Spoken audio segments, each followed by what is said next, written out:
الحمد لله نحمده ونستعينه ونستغفره ونؤمن به ونتوكل عليه ونعوذ بالله من شرور أنفسنا ومن سيئات أعمالنا من يهده الله فلا مضل له ومن يضلله فلا هادي له وأشهد أن لا إله إلا الله وحده لا شريك له وأشهد أن محمدا عبده ورسوله أما بعد فإن خير الحديث كتاب الله وخير الهدي هدي محمد صلى الله عليه وسلم وشر الأمور محدثاتها وكل محدثة بدعة وكل بدعة ضلالة وكل ضلالة في النار. أعوذ بالله السميع العليم وبوجهه الكريم وسلطانه القديم من الشيطان الرجيم. اهدنا الصراط المستقيم صراط الذين أنعمت عليهم رب اشرح لي صدري ويسر لي أمري واحلل عقدة من لساني يفقهوا قولي. سبحانك لا علم لنا إلا ما علمتنا إنك أنت العليم الحكيم. اللهم انفعنا بما علمتنا وعلمنا ما ينفعنا وزدنا علما. اللهم إنا نعوذ بك من علم لا ينفع ومن قلب لا يخشع ومن نفس لا تشبع ومن دعوة لا تسمع. اللهم صل على محمد وعلى آل محمد كما صليت على إبراهيم وعلى آل إبراهيم إنك حميد مجيد. اللهم بارك على محمد وعلى آل محمد كما باركت على إبراهيم وعلى آل إبراهيم إنك حميد مجيد. اللهم أرنا الحق حقا وارزقنا اتباعه وأرنا الباطل باطلا وارزقنا اجتنابه وأرنا الأشياء كما هي يا معلم إبراهيم علمني ويا مفهم سليمان فهمني.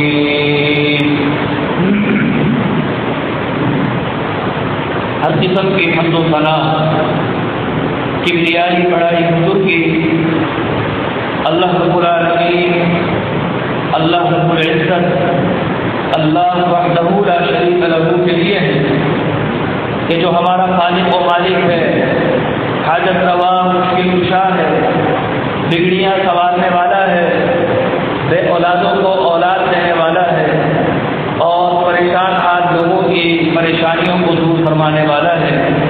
یہ اختیارات اور یہ انتظامات صرف اور صرف اللہ رب العالمین وحدہ لا شریک کے ہیں.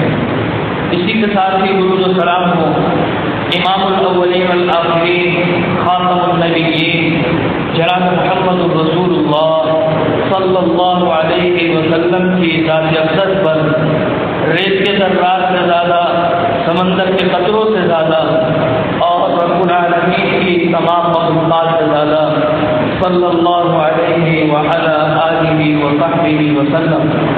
مختصر حمد و ثنا کے بعد گزشتہ ہماری گفتگو سورۃ الفاتحہ کے حوالے سے ہو رہی تھی اور اس میں ہم سورۃ الفاتحہ کی ایک آیت اهدنا الصراط المستقیم کے حوالے سے گفتگو کر رہے تھے اور ہدایت کے مفہوم کو سمجھنے کی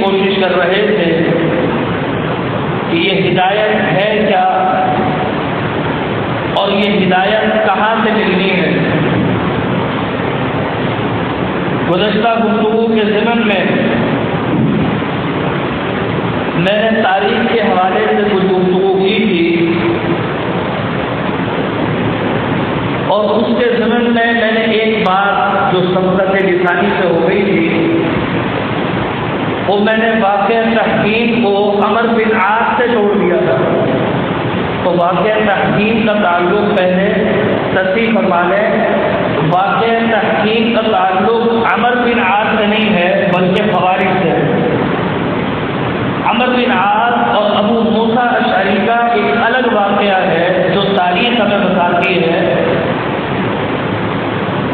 کہ امیر معاویہ رضی اللہ تعالی عنہ نے عمر بن عاص رضی اللہ تعالی عنہ کو منتخب فرمایا کہ آپ اور سیدنا علی کا ایک نمائندہ بیٹھ جائے اور دونوں جس بات پر اتفاق کریں گے اگر وہ میرے حق میں فیصلہ دے دیں کہ امیر معاویہ حاکم بن جائے تو ٹھیک ہے، میں مان لوں گا۔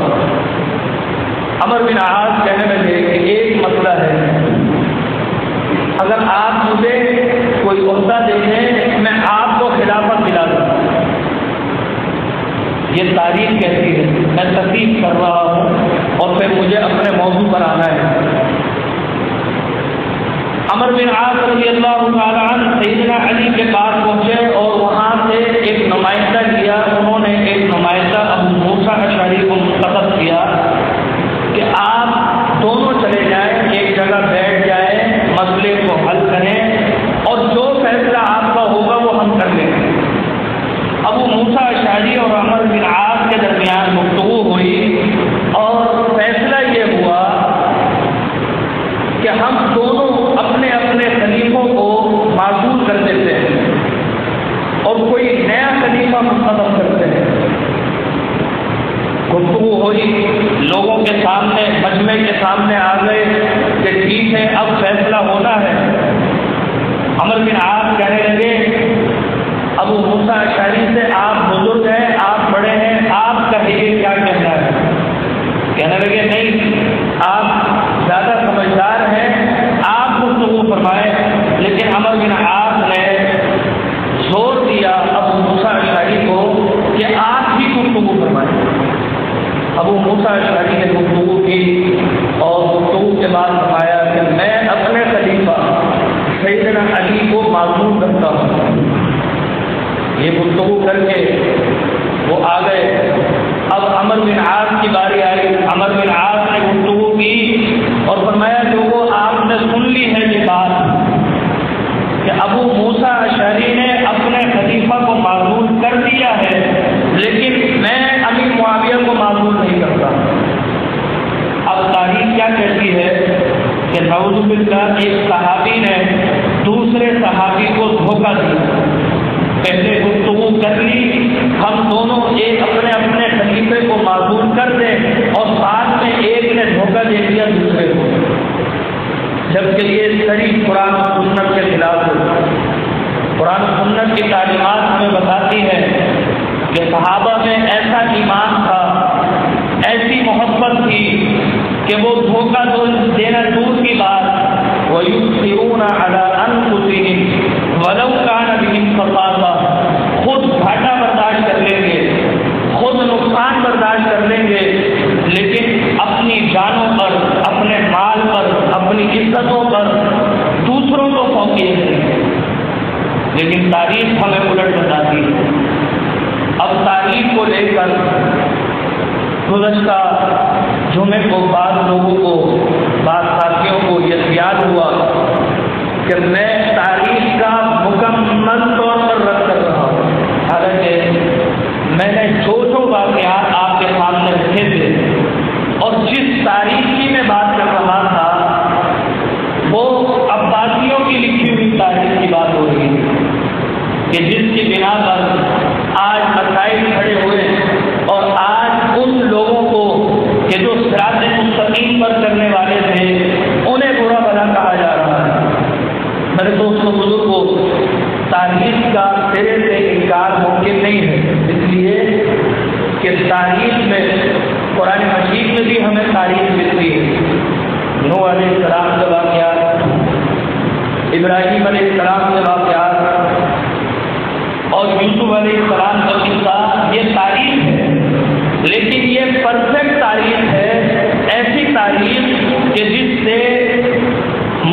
انسان عبرت نصیحت حاصل کر سکتا ہے۔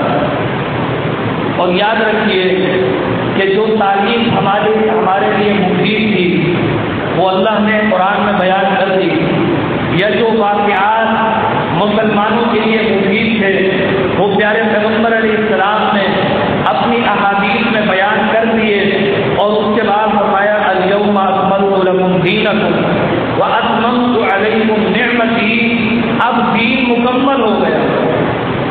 اب دین مکمل ہونے کے بعد تعلیم اب ہمیں مل جائے، یہ فقہاء کی کوئی فقہ ہمیں مل جائے، کوئی نئے مسئلے ایجاد ہو جائے، تو میرے دوستوں بزرگوں وہ دین نہیں ہو سکتے۔ ہاں وہ ایک نالج کے لیے آپ پڑھ ضرور سکتے ہیں، لیکن اس کا یہ مطلب نہیں کہ اب آپ اس کو دین کا نام دے دیں، اس تاریخ کو آپ دین کا نام دے کر اور پھر صحابہ اکرام کو برا بھلا کہنا شروع کر دیں، شاعر اسلام کا مذاق اڑانا شروع کر دیں۔ میرے دوستوں بزرگوں یہ دین کے ساتھ زیادتی ہوگی، یہ صحابہ کے ساتھ زیادتی ہوگی، قرآن و سنت کی تعلیمات کے ساتھ زیادتی ہوگی۔ اگر کوئی شخص اسی طرح فقہ لے آئے کہ یہ قرآن و سنت کی چیز اور ہمارے فقہاء کی، ہمارے اولیاء کی، ہمارے بزرگوں کی، ہمارے پیروں کی فقہ بھی یوں ہے اور وہ بھی صحیح ہے، تو میرے دوستوں وہ فقہ دین نہیں بن سکتی۔ دین قرآن اور سنت کا نام ہے۔ ایک انسان ہدایت یافتہ جب ہی ہو سکتا ہے کہ جب وہ منعم علیہم کے راستے پر چلے گا، یعنی پیغمبر کے راستے پر، صحابہ اکرام کے راستے پر۔ آج میں اللہ کی توفیق سے ہدایت کے مفہوم کو کچھ اور انداز میں واضح کرنے کی کوشش کروں گا کہ جس ہدایت کے طلبگار ہم نماز میں ہوتے ہیں وہ ہدایت کیا ہے، اس کا مفہوم کیا ہے۔ اللہ سے دعا ہے کہ رب العالمین مجھے صحیح طور پر قرآن سنت کے مطابق ہدایت کا مفہوم واضح کرنے کی توفیق عطا فرما دے۔ قرآن مجید میں اللہ رب العالمین نے مختلف مقامات پر ایمان والوں کو نصیحتیں فرمائی۔ کئی فرمایا وما خلقت الجن والانس الا ليعبدون۔ ایک نصیحت یہ کی کہ میں نے جنوں کو اور انسانوں کو صرف اور صرف اپنی عبادت کے لیے، اپنی غلامی کے لیے اور اپنی بندگی کے لیے پیدا کیا ہے۔ کہیں اللہ نے یوں نصیحت فرمائی، فرمایا لقد ارسلنا رسولنا بالبینات، ہم نے رسولوں کو واضح نشانیاں دے کر بھیجا۔ وانزلنا معهم الکتاب والمیزان، انہیں کتاب بھی دی، انہیں میزان بھی دیا۔ لیقوم الناس بالقسط، تاکہ معاشرہ عدل پر استوار ہو جائے، لوگ عدل پر قائم ہو جائے، اپنے معاملات عدل کی بنیاد پر طے کریں۔ پہلی چیز عبادت کے لیے پیدا کیا، دوسری چیز لوگوں کو یہ قرآن، یہ سنت، یہ پیغمبر بھیجے اس لیے تاکہ وہ عدل پر قائم ہو جائے۔ کئی فرمایا لعلکم تسلمون، تاکہ تم فرما بردار ہو جاؤ، یعنی فرما برداری والی نصیحت فرمائی۔ کئی فرمایا واللہ اخرجکم من بطون امہاتکم، تمہیں پیدا کیا رب نے، لا تعلمون شیئا، تم کچھ بھی نہیں جانتے تھے، وجعل لکم السمع والابصار والافئدہ، تمہیں دیکھنے کی، سننے کی، سوچنے کی صلاحیت دی، لعلکم تشکرون، تاکہ تم شکر گزار ہو۔ اب عبادت کرنی ہے، نصیحت حاصل کرنی ہے، فرما بردار ہونا ہے، رب کا شکریہ ادا کرنا ہے، یہ ساری چیزیں، یہ سارے عمل ہم کیسے کریں گے؟ جب تک ہمارے پاس ہدایت نہیں ہوگی ہم نہ عبادت کر سکتے ہیں، نہ شکر کر سکتے ہیں، نہ اپنے آپ کو فرما بردار بنا سکتے ہیں۔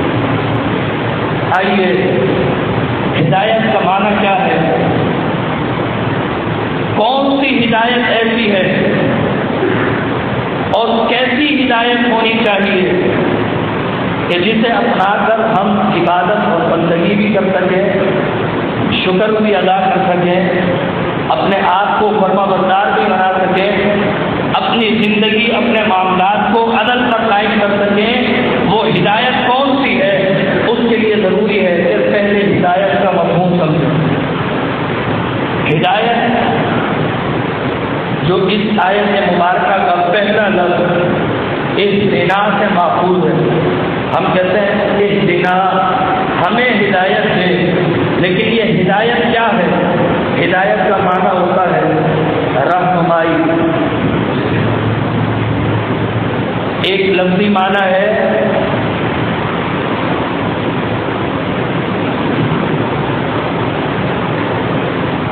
رہنمائی اور بیان۔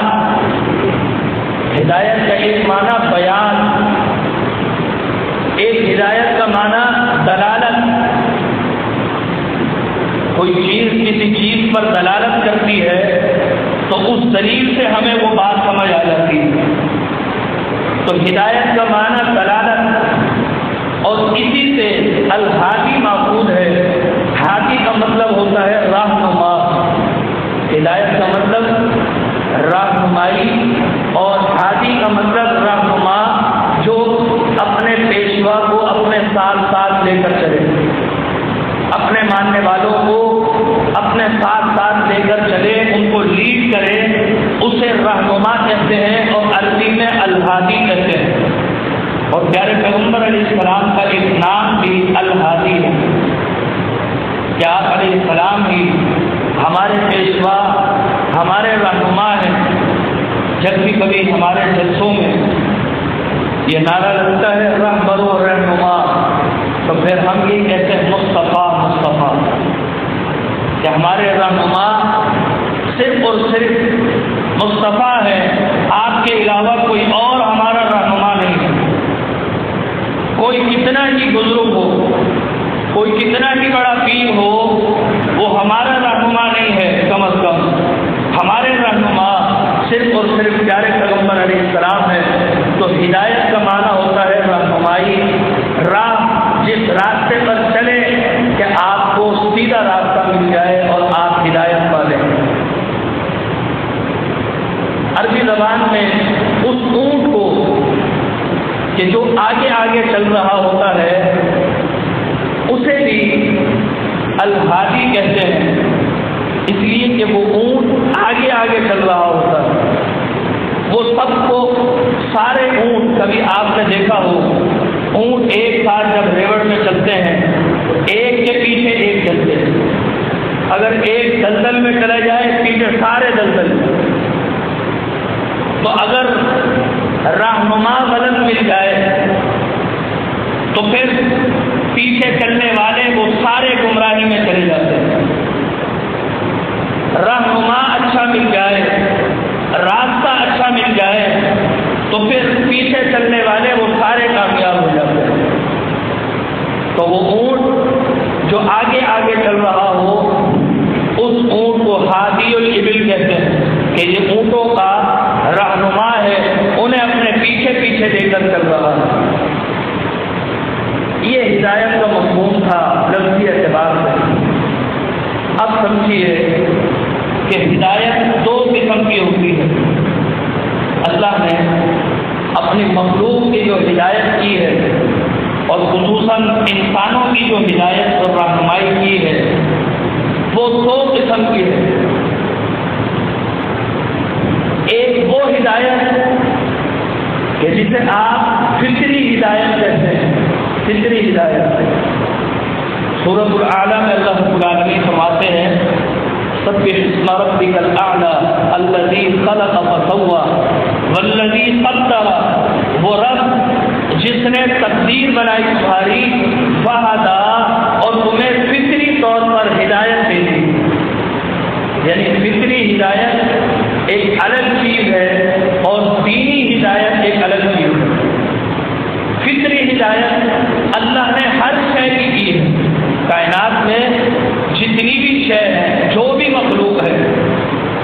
سیدنا موسیٰ علیہ السلام سے جب فرعون نے سوال کیا ومن ربکما یا موسیٰ، موسیٰ علیہ السلام اور ہارون تمہارا رب کون ہے؟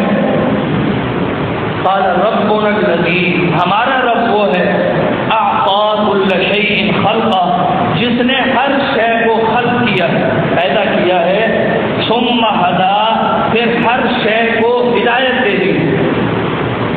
اب یہ ہدایت وہ نہیں جو دینی ہدایت ہے، بلکہ یہ فطری ہدایت ہے۔ فطری ہدایت کا مطلب کہ اللہ نے مچھلی کو بھی ہدایت کی، مچھلی کا بچہ وہ انڈے سے نکلتے ہی اسے سوئمنگ پول میں سوئمنگ سکھانے کی ضرورت نہیں ہے، وہ پیدا ہوتے ہی تیرنا شروع کر دیتا ہے، اس لیے کہ رب نے اسے وہ ہدایت کر دی ہے۔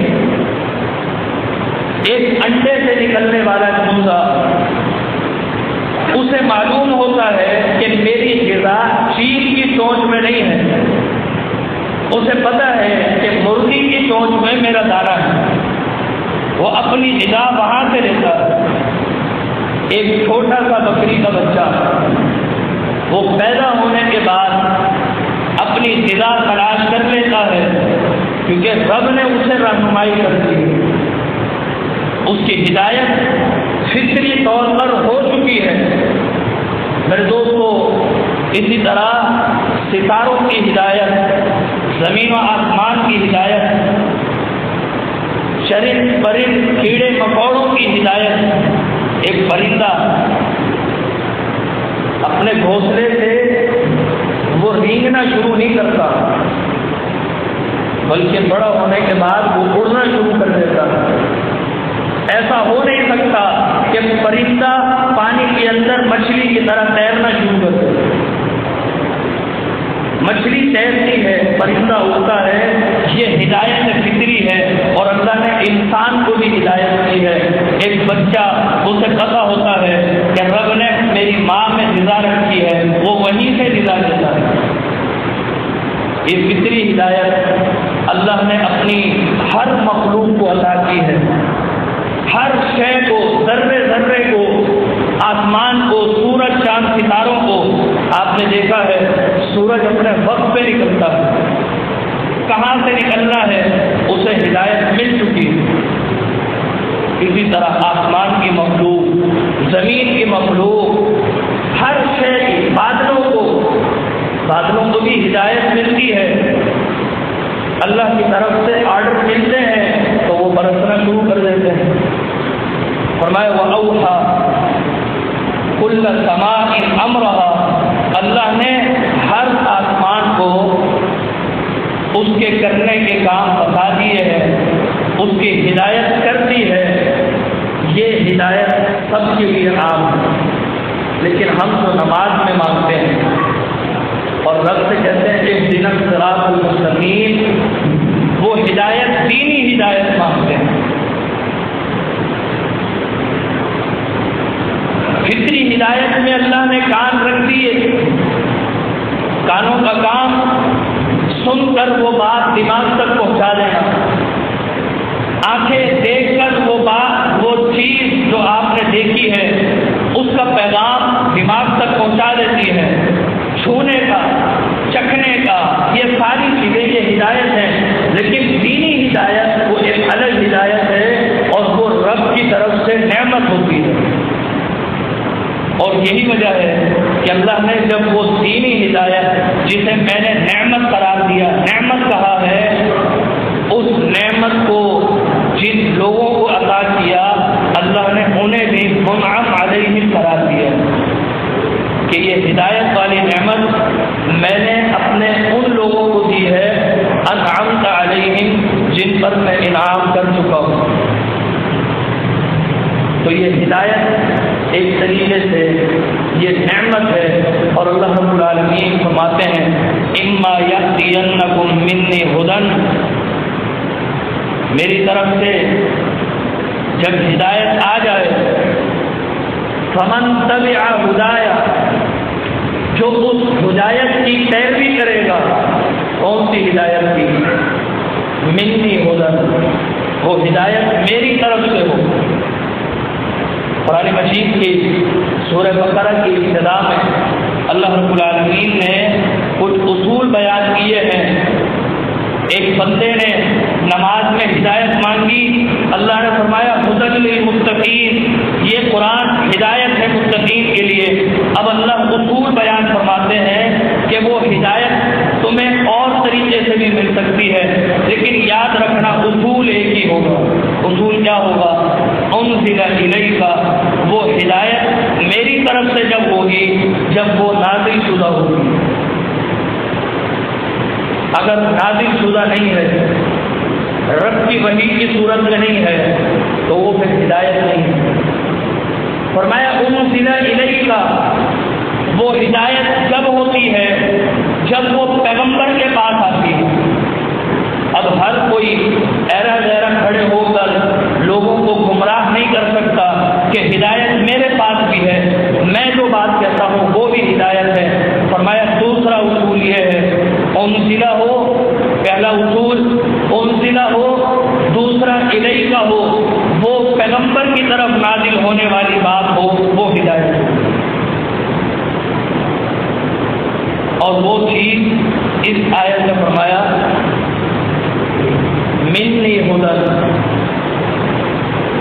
کوئی شخص کہہ دے کہ مجھ پر نازل ہوئی ہے، کوئی جھوٹا نبی نبوت کا دعویٰ کر دے اور کہے میں نبی ہوں، لوگ یہ نہ سمجھیں، رب نے تیسرا اصول فرمایا فمن تبع ہدایا، وہ ہدایت میری طرف سے ہونی چاہیے۔ فلا خوف علیہم، اب جب ایسی ہدایت کی تم پیروی کرو گے، فلا خوف علیہم، تمہیں کوئی خوف نہیں ہوگا کہ معاشرہ بگڑ سکتا ہے۔ آپ دیکھیں بعض تعلیمات ایسی ہوتی ہیں کہ لوگوں سے میں نے گفتگو کرتے ہوئے سنا، وہ کہتے ہیں یار معاشرہ بگڑ سکتا ہے، اگر آپ نے یہ بات بتا دی لوگ عام لوگ بگڑ جائیں گے۔ یہ صرف علماء کے کرنے کی بات ہے، یہ صرف خواص کی بات ہے، یہ عام لوگوں کے سامنے رکھنے کی بات نہیں ہے۔ اس کا مطلب یہ ہے کہ وہ ہدایت نہیں تھی، اس لیے آپ کو خوف ہے کہ لوگ بگڑ نہ جائیں، لیکن جو ہدایت، جو تعلیمات رب کی طرف سے ہوں گی وہ عام کے لیے بھی ہوں گی، وہ خاص کے لیے بھی ہوں گی۔ اس سے کبھی بھی معاشرہ میں بگڑ نہیں سکتا، بلکہ معاشرہ سنور سکتا ہے۔ انسان کی بنائی ہوئی ہدایت سے معاشرے میں بگاڑ لازمی آتا ہے۔ میں نے آپ کو گزشتہ جمعے یہ بات عرض کی تھی کہ صحابہ کے پاس وہ تاریخ نہیں تھی جو آج ہمارے پاس ہے، صحابہ کے پاس وہ فقہ نہیں تھی جو آج ہمارے پاس ہے۔ صحابہ کے پاس صرف دو چیزیں تھیں، پیغمبر کی حدیث اور رب کا قرآن، اس لیے وہ ہدایت پر تھے۔ اب آج کی تاریخ جو ہمارے پاس ہے اس کا لکھنے والا بھی انسان ہے، اور آج کی فقہ جو ہمارے پاس یا مدارس میں پڑھائی جاتی ہے اس کا لکھنے والا بھی کوئی انسان ہے۔ تو انسان سے خطا کا امکان ممکن ہے، جب خطا کا امکان ممکن ہے تو جو شخص اس خطا پر، غلطی پر عمل کرے گا وہ خود بھی خاطی ہوگا، وہ پھر ہدایت پر عمل کرنے والا بنا ہو۔ لیکن جو رب کی طرف سے ہوتی ہے وہ کبھی بھی نقصان والی یا اس میں غلطی کا کوئی اندیشہ نہیں ہوتا۔ تو جب ایسی پیور چیز ہمیں مل رہی ہو اور پھر بھی ہم دوسری چیزوں کے پاس بھاگیں تو میرے دوستو یہ عقل مندی کی بات نہیں ہے۔ کتنے ہی لوگوں کا اصرار ہوتا ہے کہ تاریخ کے بغیر دین مکمل نہیں۔ میرے دوستو اللہ فرماتے ہیں الیوم اکملت لکم دینکم، دین مکمل کر دیا، تاریخ بعد میں لکھی گئی، دین تو مکمل تھا۔ آپ کہتے ہیں دین جب مکمل ہوگا جب آپ تاریخ کو بھی ملائیں گے۔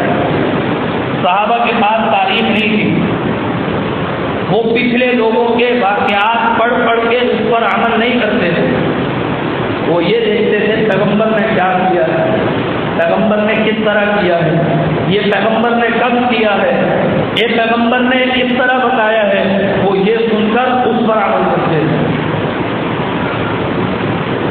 ابن عمر رضی اللہ تعالی عنہ سے کسی شخص نے فطر کے بارے میں پوچھا.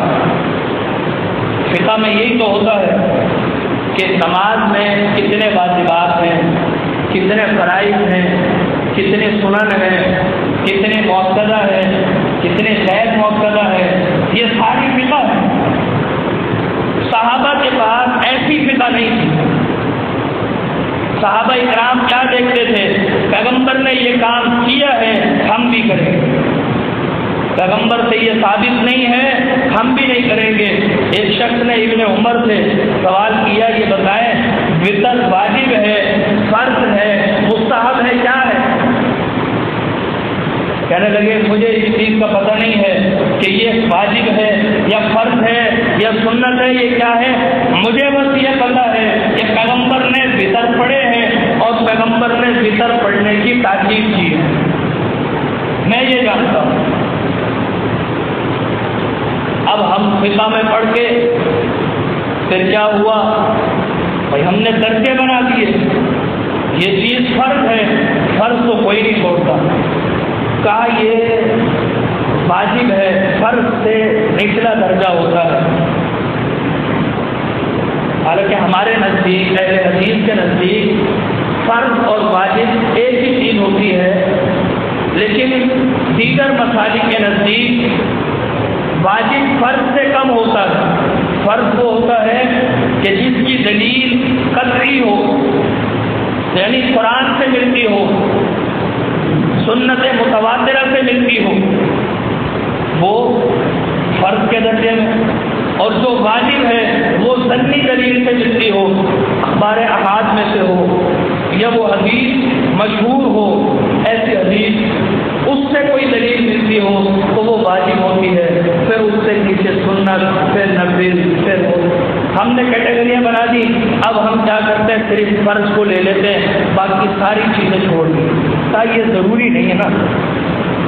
جبکہ اگر ہم یہ سوچیں کہ پیغمبر نے فرض بھی پڑھا ہے، پیغمبر نے واجب بھی پڑھا ہے، پیغمبر نے سنتیں بھی پڑھی ہیں، پیغمبر نے نفل بھی پڑھا ہے، جب ہم کوئی فرق نہیں کریں گے، جس کے دل میں پیغمبر سے محبت ہوگی، جسے صراط مستقیم پر چلنے کا شوق ہوگا، جسے ہدایت چاہیے ہوگی، وہ کہے گا یہ پیغمبر نے کیا ہے میں بھی ایسے کروں.